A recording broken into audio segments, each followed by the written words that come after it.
Hey everybody, thanks for coming along for this ride of another episode of RV Garage Living.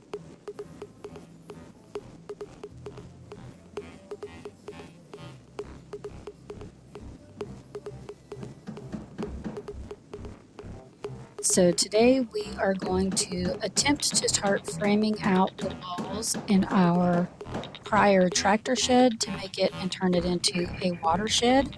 So we're going to start with the south wall, which will require a few tools, a lot of patience, and just to sit back and wrench hander or the socket hander or the hammer hander, whatever he needs.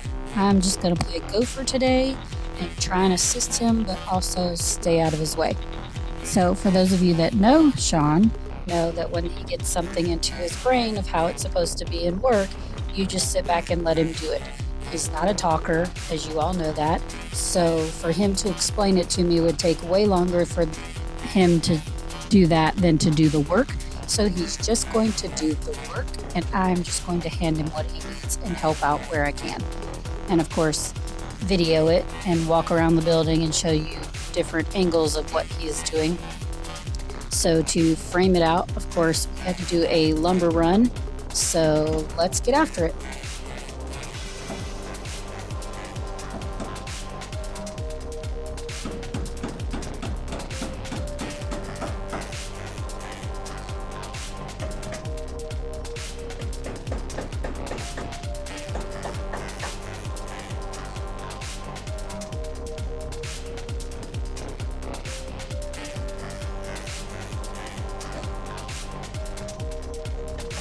This is actually going to be a building with 4 walls now instead of 3. So Sean is putting up the hurricane ties and then going back and nailing in all of the nails. I think each one takes like 8 nails or something like that. So it's not tedious work. It's just something that you have to be patient with and just get through it and be done with it.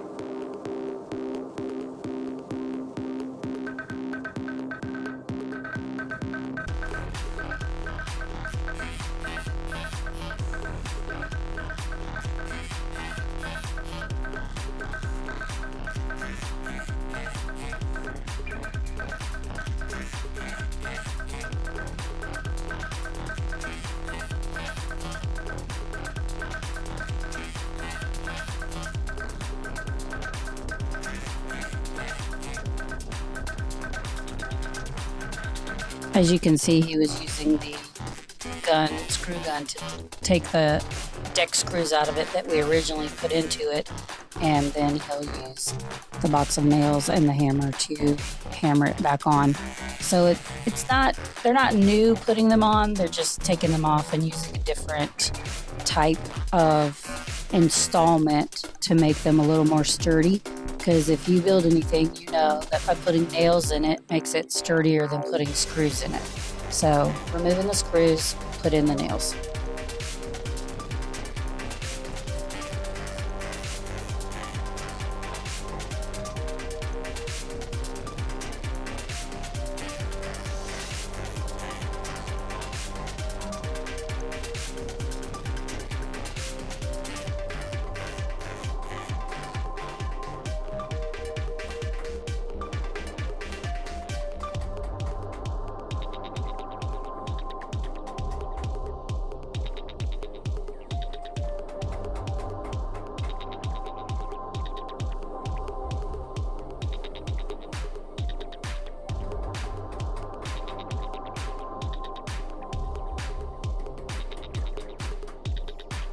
When we installed the post, because we did this building like a post frame building, when we installed the post, we put something like a Simpson tie in it so that you can drill lag bolts through it and attach it to a metal brace so that you have a little more stability. So Shauna's cut the top of that off and taken it off just for the simple fact that now it's going to have a frame around it. So the frame will have to go into that board as well, or the post as well. So now you can just see it written all over his face. He's trying to figure out how exactly he's going to do this application moving forward. So this is where his brain works and doesn't communicate with me what we're doing next. I just have to sit there and wait for him to give me instruction or try and figure it out on my own. And we all know Kimberly is not figuring it out on her own.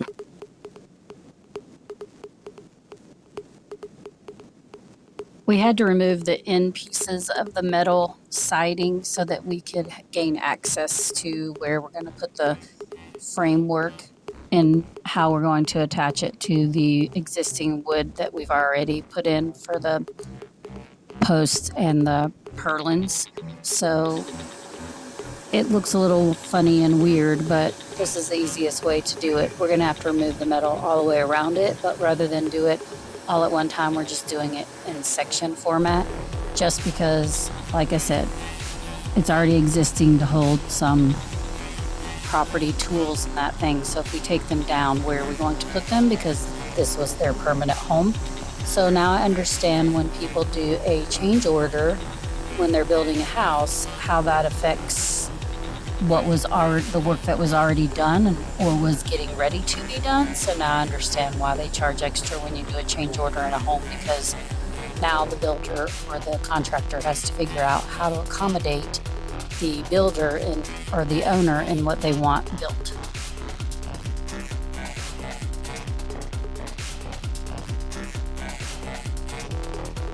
Sean, as you can see, has already put in one section of framework on the southwest side of the building, and now he's just cutting the wood to do the same rinse and repeat for the southeast side of the building. And then he'll have to do that 4 more times, 2 for the east, 2 for the west, and then the front of the building, or the north side of the building, we're going to do something a little different, just to make it easier as we progress in life and get older, so that we will have better access, or right now I just call it easy access. But this building will have a personnel door on the northwest side, and then the northeast side got a little engineering miracle coming up happening for you, so you have to stay tuned and watch the video.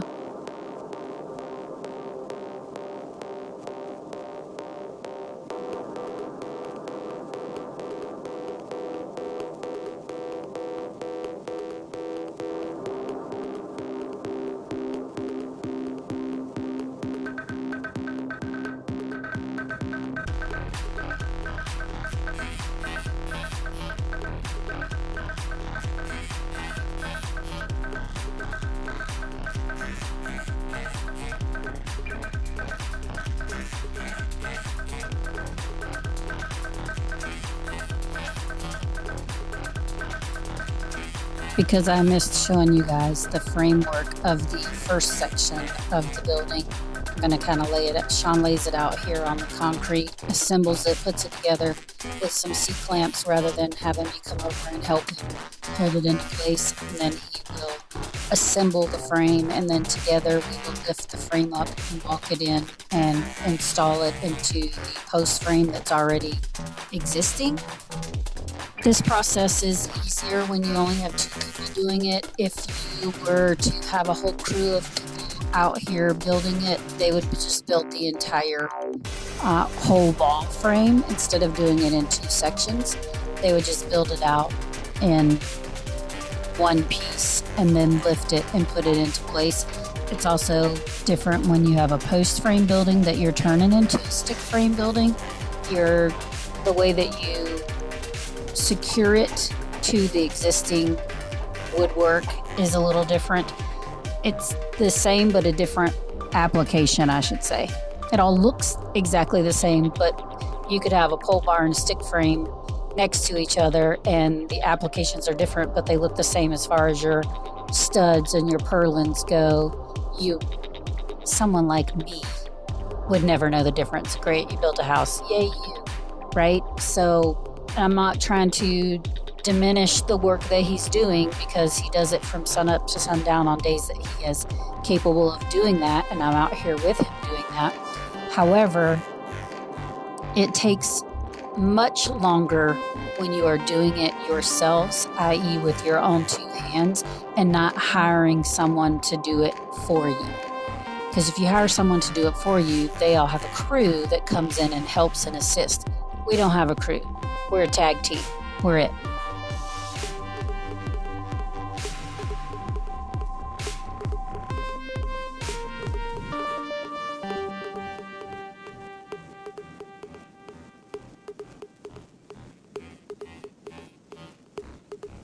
This framework is just 2x4 stick frame.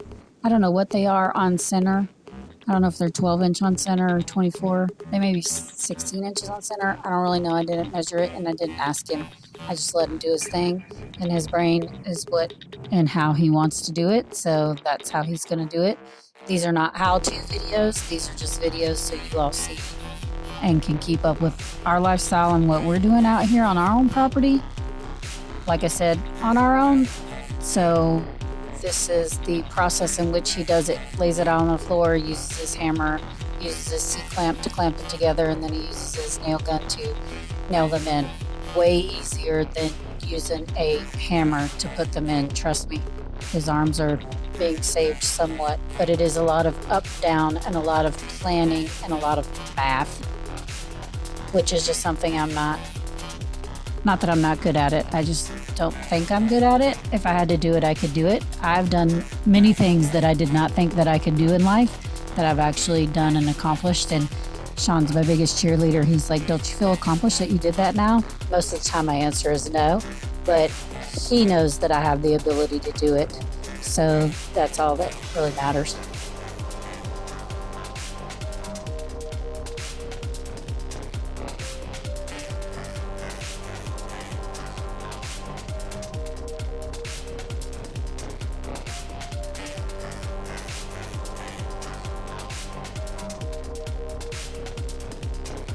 This little adjusting of the top piece of wood versus the vertical slats that are going into the horizontal piece. When you buy wood from a big box store, they're not always straight. Sometimes there's a bow. If you watch TV or you walk down the Home Depot aisle and you see the little old guy who's got the piece of wood slanted down on the floor and he closes one eye and looks down it, he's trying to see if it's bowed or not, to see if it's plumb or not. And there is a way to correct that by your application. So if it is bowed, then you put they call it a crown. You crown it on the top. So when you attach it and pull it down and put the weight on it over the years, it will flatten the board out, or months or days or weeks, however long it takes to flatten that board out. So he's using his C-clamp to make it look as though it is that way so that he can attach the vertical, I'm going to call them 2x4s for lack of a better term, or 2x6s or 2x10s. Okay, we'll get into that on another video because they're never 2x10s, 2x6s, or 2x4s. That's just what people call them. That's really not what their measurements are.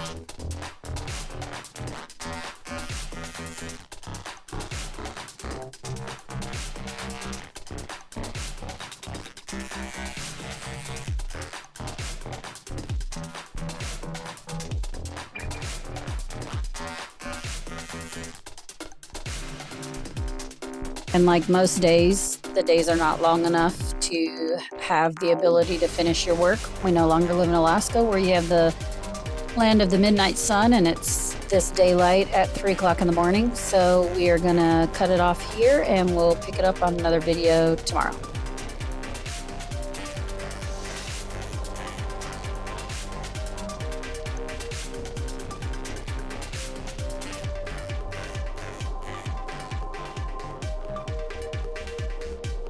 Thanks for watching. Please give us a thumbs up, share, like, subscribe, hit that bell notification so you know the next time that we post our video, and we'll catch you on the next one.